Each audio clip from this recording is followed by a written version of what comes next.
Genesis chapter 3, verse 18. In the prior verse, we saw the start of God's curse that he's placing upon the land, the gay here, and now we're going to continue with God's words.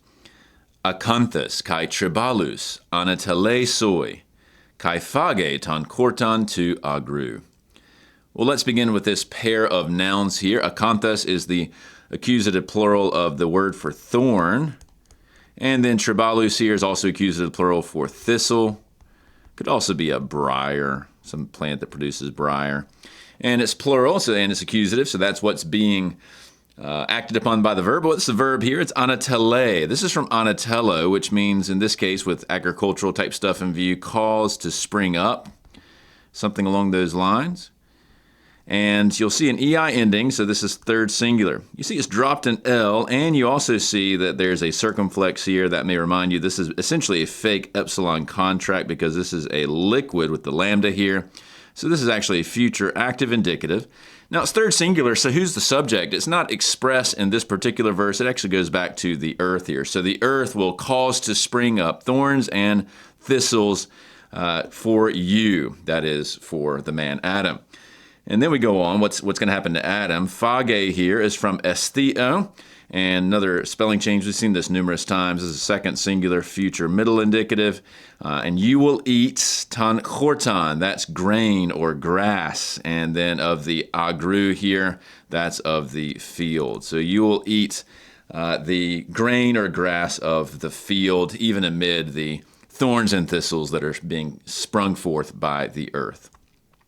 I want to make two further comments on this. This verse here is pretty clearly alluded to, is not directly cited, surprisingly, because Hebrews cites a lot of things, in Hebrews 6, 7 through 8.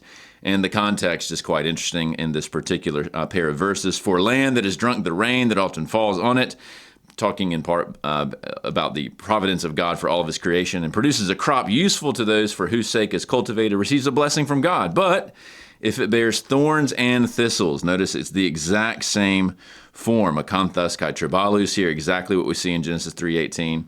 It is worthless and near to being cursed, and the word there is kataros, which is probably a callback to Genesis 3:17. It just has the epi on it. You see kataratos here.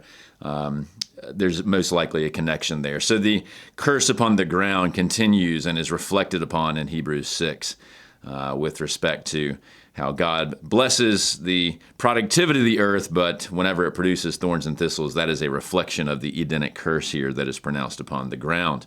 Now, we could go one step further, and some commentators will do this. The akantha here is the word that is used for the crown of thorns for Jesus. You see that this is just one example from Matthew. They twisted together a crown of thorns, a canthon there, they put on his head and knelt before him and mocked him and so forth. So a lot of Gospels commentators will make that connection that in a sense the soldiers are reenacting this Genesis 3:18 curse by playing it out even further and applying it to Jesus. Some debate that. It is just one word. And it's not like akantha here is that rare of a word. It's just the normal word for thorns. But something to think about as to whether this scene of the mockery of Jesus right before his crucifixion and the crown of akantha is some sort of echo back to Genesis. And so I'll leave that for you to reflect on.